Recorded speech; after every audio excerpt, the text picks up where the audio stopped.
Hello, welcome back. How the Yakuza hijacked Japan's economy. Imagine a shadowy organization that rakes in tens of billions of dollars every year, so powerful that for decades it operated out in the open, with headquarters listed in phone books, members handing out business cards, and newspapers covering their leadership changes as if they were political elections. That wasn't some secret cartel in a faraway jungle. It was a Yakuza, Japan's mafia, which at its peak in the 1980s had more than 180,000 registered members. To put that in perspective, that's larger than the active U.S. Marine Corps. But the Yakuza weren't just thugs with tattoos and swords. They were businessmen infiltrating real estate, banking, construction, and even the Japanese stock market. The roots of this empire stretch back centuries. In the 1600s, Japan's economy revolved around bustling street markets, and the earliest pro-Yakuza emerged from two groups: the Tekiya, peddlers who sold stolen or low-quality goods, and the Bakuto, gamblers who ran underground dens. Both lived on society's margins, outcasts, drifters, the desperate. They developed rituals, tattoos, and codes of loyalty, partly to separate themselves from mainstream society. Over time, they began styling themselves as Japan's underworld samurai, protectors of the weak, even though their real business was shaking people down. It was a convenient myth, but myths are powerful when you want legitimacy. By the early 20th century, the Yakuza had already carved out a permanent place in Japanese society. The chaos of World War II created their golden opportunity. When the U.S. firebombing campaigns left Tokyo and other cities in ruins, black markets sprang up everywhere. Food, clothes, medicine, the essentials of survival, were rationed, scarce, and heavily regulated. The Yakuza moved in to control these markets, supplying what the government couldn't. If you wanted rice, cigarettes, or even American chocolate, chances were you had to go through them. In a bizarre twist, U.S. occupation forces often looked the other way because the Yakuza helped maintain order in these markets. They weren't just criminals, they were becoming necessary. Fast forward to the 1960s and 70s, Japan's post-war miracle. Skyscrapers shot up, bullet trains raced across the country, and Japanese companies became global powerhouses. The Yakuza adapted brilliantly. They realized that construction, with its endless public works projects, was a gold mine. Huge government contracts meant rivers of money, and with their muscle and intimidation, they ensured their companies got the deals. Entire skyscrapers in Tokyo were rumored to be financed or built under Yakuza influence.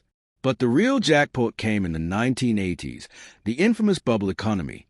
Property values in Tokyo skyrocketed to surreal levels.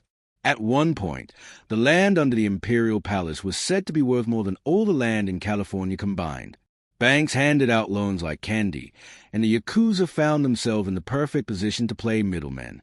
They used Sakaya, corporate racketeers who would threaten to expose executive scandals unless paid off, to gain leverage in boardrooms.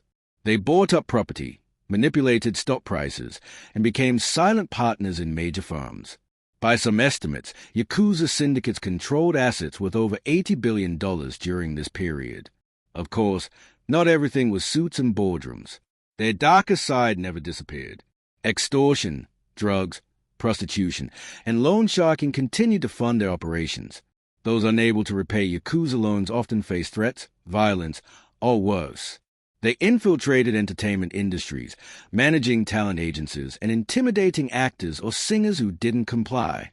And while they maintained an image of protecting the community, handing out supplies after earthquakes or disasters, it was always calculated. Public goodwill made the police hesitate, and hesitation gave them room to expand. But the empire wasn't invincible. In the 1990s, Japan's economic bubble burst.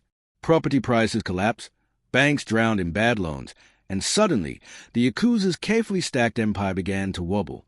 At the same time, public patience wore thin. Too many ordinary people had been cheated. Too many scandals exposed ties between politicians and gangsters.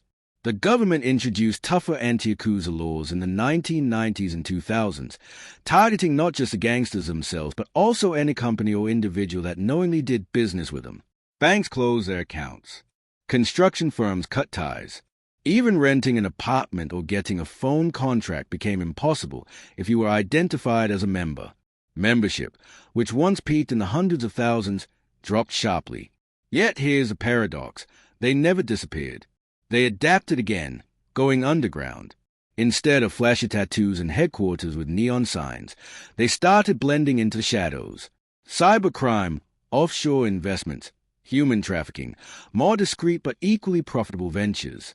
And because they've been embedded in the fabric of Japanese society for centuries, eliminating them entirely proved nearly impossible. What fascinates me is the moral grayness. On one hand, they were ruthless criminals who ruined lives through extortion, drugs, and violence. On the other, in moments of crisis, they stepped in when the government faltered, sending trucks of supplies to disaster zones faster than official aid. Were they doing it out of kindness, or because good PR kept them untouchable? Probably the latter, but it's this dual identity, community benefactors and predators, that made them so resilient. Their legacy today is a mixed one. Japan is far safer and stricter than it was during their peak. Organized crime has shrunk. But the very existence of the Yakuza shows how blurred the line between legitimate business and organized crime can be.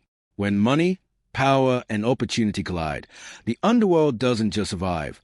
It thrives in the open, sometimes indistinguishable from the corporate world itself. So what lesson do we take? Maybe it's this: unchecked greed creates power vacuums, and those vacuums don't stay empty for long. Whether the mafia in Japan, a cartel in Latin America, or white-collar fraudsters in Wall Street boardrooms, crime often wears a suit, not a mask. And when the rules of the game bend too far in favor of profit, the gangsters don't have to break in. They're already inside. If you enjoyed this story, leave $8 in the comments.